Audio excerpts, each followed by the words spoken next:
Have you ever heard of a disease where the treatment is not to stop the bleeding right away? It sounds crazy, right? Well, today we're diving deep into the Charak Samhita, one of the foundational texts of ancient Indian medicine, to explore this really fascinating and complex condition they called Raktpitta. Let's get into it. So right off the bat, the ancient physician Lord Atreya does not mince words here. He describes Raktpitta as acting like fire. It's severe, it's fast, and it demands your full attention immediately. This isn't some minor ailment. In the ancient world, we're talking about a true life-or-death emergency. Okay, so what exactly is this fiery disease? To really understand it, we've got to go back to the source and see how the ancient physicians actually defined it. At its heart, Raktpitta is a bleeding disorder. But, and this is the important part, it's understood through the completely unique lens of Ayurveda. The whole idea is that an excess of pitta, which you can think of as the body's inner fire or metabolic energy, literally corrupts the rakta, which is the blood. And what's so fascinating is that you can't just find a neat one-to-one equivalent for this in a modern medical textbook. Raktpitta is really its own category of illness. So, to really wrap our heads around this, we have to understand the two key players in this whole drama, the fire and the fluid. How in the world do they interact to cause such a dangerous condition? So, the two core elements are Pitta and Rakta. On one hand, you have Pitta, one of the three doshas in Ayurveda. Think of it as the body's engine of heat and transformation. It gets flared up by things like super spicy food or too much heat. And its partner in this is Rakta, the blood. Now, the ancient texts say these two are deeply, deeply connected. They even share a similar smell.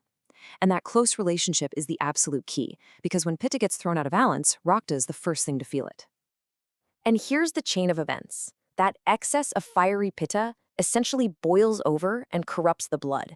The texts actually pinpoint the origin of this problem to the spleen and the liver, which they saw as the very source of all the blood vessels. So this means we're not just talking about a local issue, it's a systemic problem, starting right at the foundation of the circulatory system. So let's say you're an ancient physician, and a patient comes to you bleeding. How do you figure out what's really going on? Well, their diagnostic process was incredibly detailed. It was far from guesswork. The very first clue was direction. Is the bleeding coming from the upper parts of the body, like the nose and mouth, or from the lower ones?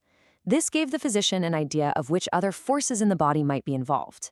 But they went even deeper. They would actually examine the quality of the blood itself. I mean, this is basically an ancient lab report. Physicians would meticulously observe the blood to figure out which other doshas were involved. For instance, was the blood thick and pale? That pointed to kapha, the watery, earthy element. Was it kind of frothy and thin? Well, that suggested vata, the air element.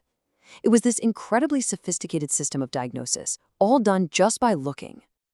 And from that visual diagnosis, they could actually predict the outcome.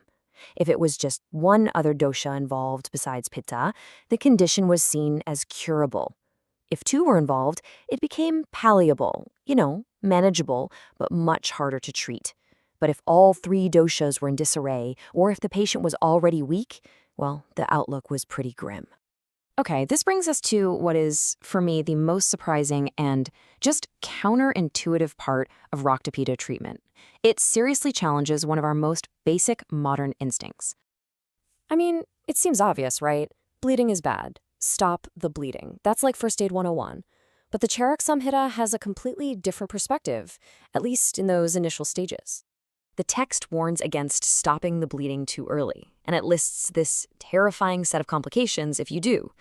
So why on earth would you let it continue? Well, because the ancient physicians saw the bleeding as the body's own attempt to expel the corrupting excess heat. If you stop it prematurely, you're trapping those impurities inside, where they could go on to damage organs and even cloud the mind. So the first step wasn't to stop the flow, it was to manage it, while the body purged itself.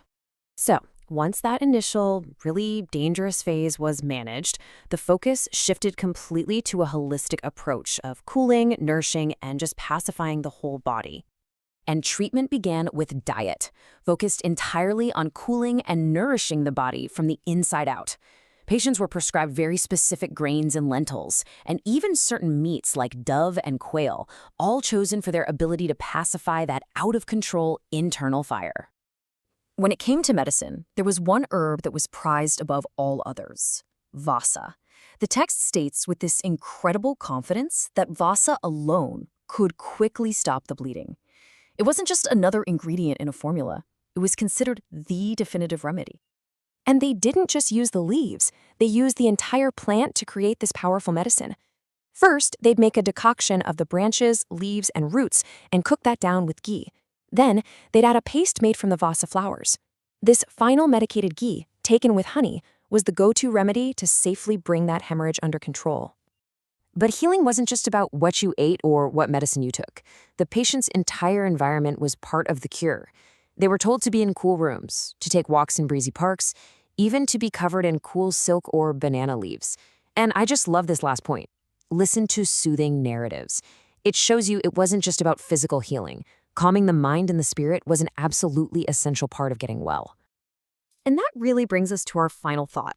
The approach to Raktpitta, from its unique diagnosis to that really counterintuitive initial treatment and the deeply holistic cures, it just offers this fascinating glimpse into a completely different way of understanding the body. It really makes you wonder, what are our own medical assumptions? And what could we learn by looking at health through an entirely different lens?